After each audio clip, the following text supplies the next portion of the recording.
que nous préparons depuis le fameux événement du 7 janvier et après, tout ce qui s'est passé depuis.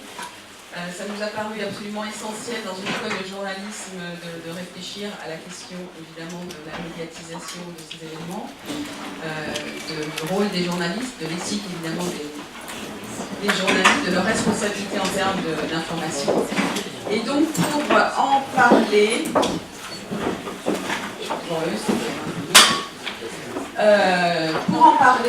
nous accueillons aujourd'hui 4 intervenants qui vont vous donner leur analyse sur des champs très très complémentaires. On a essayé effectivement de réfléchir à la meilleure façon d'aborder tous ces sujets-là avec 4 personnes. Donc je vais d'abord vous les présenter. Il y a Nicolas Jacobs, que certains d'entre vous connaissent, qui est médiateur à France Télévisions, qui va effectivement vous parler encore d'éthique et déontologie. Enfin, je pense qu'on ne cessera jamais de vous en parler au sein de cette école. Angélique Lamy, que certains d'entre vous connaissent également, donc, qui est avocate et qui reviendra sur le droit, comment le droit encadre la liberté d'expression, la question du blasphème. Elle reviendra sur le fameux deux poids, deux mesures, dont on entend beaucoup parler également, et elle donnera des exemples extrêmement précis de condamnation ou non, en fonction effectivement de situation et surtout d'un élément absolument fondamental en droit, du contexte. Slimane Zeguidour, qui est journaliste, essayiste, rédacteur en chef à TV5 Monde, et spécialiste, chercheur associé aussi à l'IRI, je crois, et spécialiste du fait religieux, qui abordera plutôt la question de la médiatisation du fait religieux en France, et la difficulté aussi pour les médias à traiter de ces questions, la méconnaissance, souvent d'ailleurs, sur ces questions. Et enfin, Pascal Troadec, qui est adjoint maire de Grigny. Grigny, on en a encore entendu parler, toujours par la voix de la grande borne, décidément, c'est une malédiction. Et son approche nous intéresse parce que lui, il évoquera un peu comment à la fois les élus de terrain et les habitants d'un territoire vivent effectivement la médiatisation de leur vie quotidienne, toujours sur les mêmes sujets et toujours pour en dire la même chose. Voilà, alors on a décidé d'être extrêmement directif, c'est-à-dire que comme ils vont évoquer des sujets très complémentaires, je préfère leur donner la parole à tour de rôle sans vous laisser la parole à vous. Ils vont prendre un quart d'heure chacun pour vous donner leur analyse de la situation au regard de ce que je viens d'évoquer. Et ensuite, ça laissera quand même quasiment 2 heures pour le débat, c'est quand même le but. Mais effectivement, je n'ai pas souhaité ouvrir le jeu des questions après chaque intervention parce que je pense qu'il y a un certain nombre de questions qui vont forcément concerner une intervention qui pourra être abordée par un des interlocuteurs qui n'aura pas encore parlé. Donc on les laisse parler, prenez bien en note toutes les questions qui vous viennent à l'esprit, et après on aura du temps, parce que c'est vraiment ça l'intérêt, pour débattre et échanger. Eh bien, Nicolas, c'est à vous. C'est à moi, je prends ce micro. Bonjour. Donc si on me laisse parler, je vais en profiter. Pour vous livrer non pas une analyse complète et définitive de cet événement absolument hors norme, parce que là on est encore en train d'y réfléchir, en train de débriefer l'événement. Donc oui, c'est un événement tout à fait hors norme dans notre histoire contemporaine, donc qui laisse la France surprise, stupéfaite, complètement choquée, et qui va donner lieu également à un traitement hors norme de la part des médias. Donc c'est de ça dont on va parler cet après-midi. Une couverture médiatique tout à fait hors norme, tous les médias vont s'emparer de l'affaire et vont suivre pas à pas, minute par minute, le déroulement des événements. Donc tout cela va faire une séquence qui va durer 5 jours, et c'est la caractéristique de cette couverture médiatique, c'est que on va permettre aux Français de suivre en direct, en continu, le déroulement des événements. C'est une effervescence totale dans tous les médias, que ce soit les radios. La presse écrite, qui par ses prolongements numériques va également se mettre à l'information en continu. Et jusqu'à la télévision, il y a bien sûr des canaux traditionnels dédiés à l'information en continu, mais quelque chose de tout à fait nouveau, c'est que les deux grosses chaînes généralistes, TF1 et France 2, vont également casser entièrement leur grille pour faire de l'information en continu, je dirais de l'information à très grande vitesse. Juste un chiffre, France 2 va en 4 jours consacrer 30 heures d'antenne à ces événements terroristes. 30 heures en dehors des durées habituelles des JT. Donc c'est absolument colossal. 30 heures en 4 jours, on n'avait jamais fait cela pour un événement d'actualité. Donc la tonalité générale, c'est cette information en continu, cette information en haute vitesse, avec évidemment ce que tout cela implique, c'est-à-dire, quand vulgairement on dit le nez collé sur la vitre, mais l'impossibilité, ou en tout cas une très grande difficulté de vérifier les informations. Quand j'ai vérifié les informations, c'est vérifier leur validité évidemment, et vérifier les sources d'où proviennent ces informations. De plus, l'exercice étant assez nouveau, on va d'une certaine façon apprendre en marchant. C'est assez terrible de dire ça, puisqu'on est quand même, les médias sont censés délivrer, comment dirais-je, un produit de la meilleure qualité possible. Ce ne sera pas tout à fait le cas, parce que, je le répète, on apprend en marchant, et la réflexion, jusqu'à présent, n'avait peut-être pas anticipé des événements tels que ceux qui vont se produire. Je rappelle grosso modo, il y a 2 règles que tout journaliste doit avoir en tête. Je suppose que tout le monde les avait en tête dans les rédactions, et c'est à travers ces 2 règles que tout le déroulement et la façon dont l'information a été traitée pourront être jugés.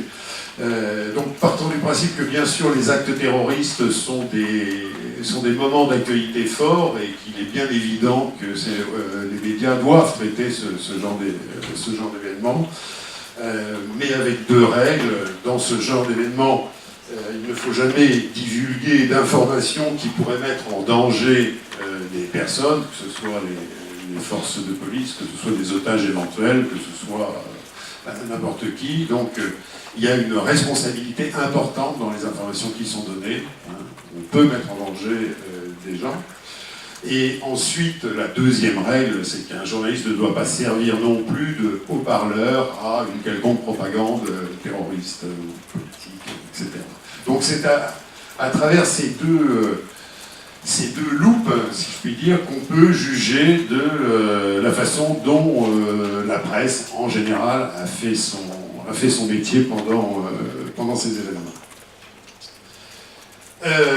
Donc, on va faire peut-être le listing des choses qui nous ont été reprochées, et puis je vous donnerai éventuellement mon avis, si j'en ai un, parce que tout n'est pas non plus aussi... toutes les questions qui se posent n'ont pas de réponse aussi évidente que ça. On est sur un domaine où... qui dépend en fait assez peu, on en parlera tout à l'heure, mais quand même assez peu de la loi, du domaine réglementaire, et beaucoup de la déontologie, voire de l'éthique, de la morale propre à chacun. Donc les jugements, les sentences définitives sur les pratiques professionnelles ne sont pas toujours évidentes et ne sont pas toujours souhaitables. Première chose qui nous a été, le nous est global pour la presse, qui nous a été reproché, c'est la divulgation de l'identité des 2 frères Kouachi dès le mercredi après-midi, c'est-à-dire en fait quelques toutes petites heures, j'ose pas dire minutes, je n'ai plus le timing en tête, mais en tout cas quelques petites heures après la tuerie de Charlie Hebdo, la presse révèle l'identité des frères Kouachi. Est-ce une faute ou non? je pense que là, on peut dire que oui, c'est une faute. Cette identité n'est pas divulguée à l'initiative de la justice ou des forces de police. Elle s'est faite par recoupement, je n'en connais pas le détail. Et effectivement, ça, c'est une information qui peut très sérieusement gêner le travail des forces de l'ordre, le travail de la justice. Donc ça, c'est une faute qui nous a été reprochée, qui nous est encore reprochée par le CSA, je ne sais pas le verdict qui en tombera, mais effectivement, il y a un problème. Alors là encore, j'y reviendrai pas à chaque fois, mais c'est le problème de cette information en continu. Il faut faire vite, on n'a pas le temps de se dire j'ai cette information, qu'est-ce que j'en fais, que vaut-elle, puis-je la donner, voilà. C'est le problème, plus un à côté qui n'est pas négligeable, qui est aussi la concurrence, comme partout, comme dans toutes les actualités, c'est terrible à dire, mais que ce soit sur des actes terroristes aussi terribles que ça, ou un match de foot, il y a une concurrence entre les médias, il ne faut surtout pas la sous-estimer. Donc cette information sort, elle sort trop tôt, c'est exact. Les frères Kouachi exécutent un policier dans la rue. Ils l'exécutent. Peut-être si on a le temps tout à l'heure, les termes sont importants. Je veux dire, assassinent un policier dans la rue. La plupart des médias, je parle des médias audiovisuels, télé, censurent l'image de l'acte assassin, c'est-à-dire qu'il y a une coupe dans les séquences que nous diffusons. Une chaîne, malheureusement, ne le fera pas. Là encore, puisque là je connais l'explication, c'est dans la précipitation, personne ne pense à. Voilà. Et donc l'image de l'exécution elle-même, de l'assassinat lui-même du policier sera diffusée à l'antenne. Et sera, j'allais dire pire, et sera utilisée par un hebdomadaire, l'Express pour ne pas le citer, pour en faire sa couverture. Donc là, il y a effectivement réflexion importante à avoir sur l'utilisation, la diffusion possible de ce genre d'image, connaissant la violence qu'elle comporte et connaissant des règles de respect de la personne qui régissent notre profession. Des contacts vont être pris téléphoniquement avec les frères Kouachi, puis 2 jours plus tard avec Koulibaly. Ces contacts ne sont pas exploités à l'antenne directement, mais en tout cas, des journalistes prennent contact avec des preneurs d'otages qui sont en pleine action, c'est-à-dire en pleine action, j'allais dire délictueuse, mais le mot est faible, hein, mais il y a un vrai enjeu qui est la vie des gens, etc. Et à ce moment-là, des journalistes prennent contact. Alors c'est un peu par hasard, en tout cas avec Kouachi, les journalistes, donc BFM, téléphone, donc c'était à l'imprimerie de Damartin, et tombe effectivement, à la grande surprise, sur Kouachi. S'ensuit une discussion qui va durer 2-3 minutes. Bon, la teneur de cette discussion ne sera pas exploitée directement, mais quand même, d'une certaine façon, une des informations données par l'un des frères Kouachi qui se revendiquait en fait d'Al-Qaïda Yémen va sortir par le canot. Le problème, c'est qu'à partir du moment où une information sort, il est difficile de mettre le couvercle, ça se sait, enfin donc voilà, donc l'information sort quand même, cette revendication. C'est pas fondamental, mais là aussi on peut se poser la question. Pour Koulibaly, c'est plus simple, donc RTL prend contact avec Koulibaly, donc ça c'est hyper cachère, mais choisit, enfin d'emblée de toute façon de ne pas diffuser cette discussion sur le moment et de ne pas en dévoiler la teneur, ce qui s'est fait. RTL ne diffusera cette interview que le lendemain, c'est-à-dire le samedi, l'affaire étant réglée, et on dévoilera la teneur qui était que Koulibaly disait s'être synchronisé avec le frère Kouachi. Donc voilà. Autre reproche, le témoignage de la sœur de l'otage qui s'était caché dans l'imprimerie. Ça, c'est arrivé, c'était sur France 2. L'aléa du direct. En fait, donc, cette jeune femme est contactée par France 2 pour interview, elle donne son accord, chacun étant persuadé dans la rédaction que cette jeune femme allait confier son inquiétude, sa peine, etc. Et à la grande surprise d'Élise Lucet, qui est en direct à ce moment-là, la sœur annonce que son frère est caché dans l'imprimerie. Voilà. Donc là encore, c'est la loi du genre, mais doit-on accepter ce genre? C'est l'exemple même du travail sans filet. On est en direct. Alors là aussi, c'est une vraie question à se poser, c'est-à-dire quand on est en information en continu, doit-on surajouter encore des éléments potentiellement surprenants en prenant des directs supplémentaires? Et là, c'est vraiment l'exemple flagrant, c'est la surprise, personne n'était au courant. Cette fille va dire, bah voilà, mon frère est caché, catastrophe. Donc c'est vrai qu'Élise Lucet le comprend tout de suite et n'insiste pas, hein, mais bon, à la limite, le mal est fait. Heureusement, les preneurs d'otages regardent BFM et ne regardent pas France 2. C'est une piètre consolation. Mais voilà, donc ça, c'est l'exemple même du gros pépin qui peut arriver dans ce genre de situation.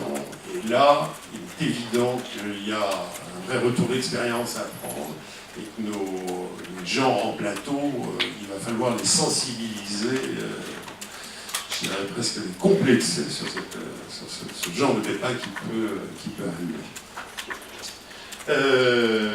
Il y aura à peu près le même cas de figure sur les otages cachés dans le frigo, dans la chambre froide de l'hypercachère. Donc là, c'est BFM qui est visé par un membre de la famille. Alors, après vérification, c'est pas tout à fait exact. BFM n'a jamais incrusté sur l'écran qu'il y avait des otages cachés. Ça n'a pas été dit par le présentateur, animateur, mais effectivement, en incident, un des rubricards l'a dit à un moment. On ne l'a jamais répété, parce que je crois qu'en le disant, il a compris comment il n'était pas en train de sortir, mais voilà. Mais là encore, ces deux situations contreviennent à plein avec ce que je vous disais tout à l'heure, que la règle majeure à avoir en tête, c'est de ne pas mettre en danger qui que ce soit en délivrant une information. Autre problème qu'on peut se poser, un caméraman de France 2 arrive au plus près des forces de l'ordre, donc ça c'est devant l'hypercachère, peu de temps avant l'assaut. Donc c'est un caméraman très, très chevronné, qui a l'habitude des situations de guerre, donc qui sait se faufiler, qui sait travailler avec les policiers. Et c'est vrai qu'à partir de ce moment-là, même s'il prend des précautions, c'est-à-dire ses plans, il fait en sorte que les plans ne soient jamais identifiables géographiquement, etc. Mais le problème est, un journaliste doit-il être aussi près des forces de l'ordre alors qu'elles vont lancer une opération dont l'issue peut être tout à fait dramatique et qui en tout cas est techniquement dangereuse et aléatoire. Donc ça aussi c'est une question qui se pose, à laquelle il faudra répondre de façon à en faire une règle de conduite des médias sur le terrain. Très vite ensuite, aussi, problème qui se pose là aussi déontologique, c'est l'acquisition d'images privées. Les images de l'assaut de l'hypercachère n'ont pas été tournées par les télévisions, elles ont été tournées par des particuliers. Donc surtout un particulier, un fou d'image, un très très bon caméraman, qui s'est mis à sa fenêtre et qui a filmé ces images et qui les a ensuite fournies aux chaînes. Je dis fournies pour ne pas dire achetées, parce que je vous dirais franchement que je n'ai pas posé la question. Je ne sais pas, je pense qu'elles ont été achetées parce que c'est ce qui se fait en général, mais je ne peux pas l'affirmer et c'est vrai que je lui ai posé la question.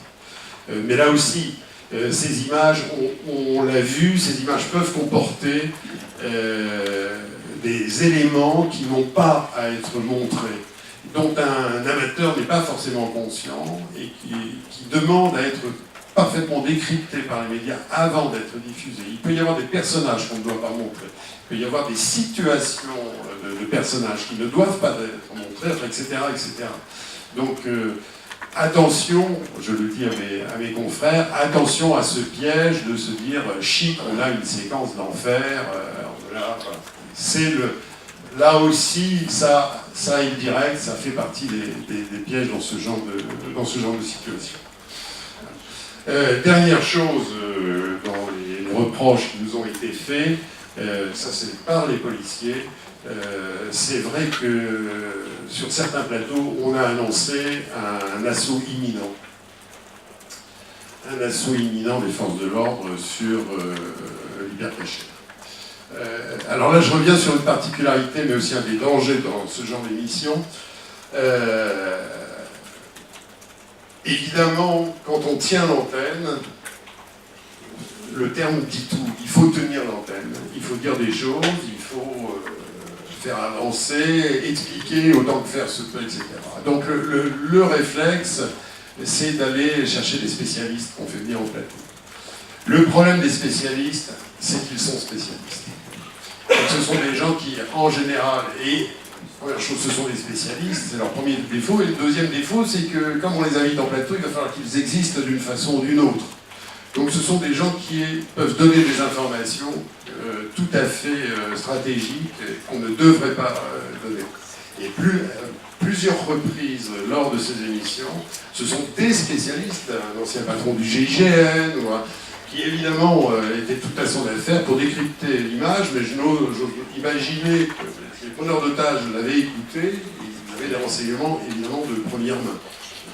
Parce qu'on entendait des choses assez étonnantes, du style, bon voilà, c'est évident, les forces de l'ordre vont faire ça, parce que les preneurs d'otages vont faire ça, donc là-bas, vous voyez, il y avait le mode d'emploi. Donc ça fait partie aussi des dangers, c'est on tient l'antenne, donc on dit des choses, mais parfois on dit des choses qui ne devraient pas être dites.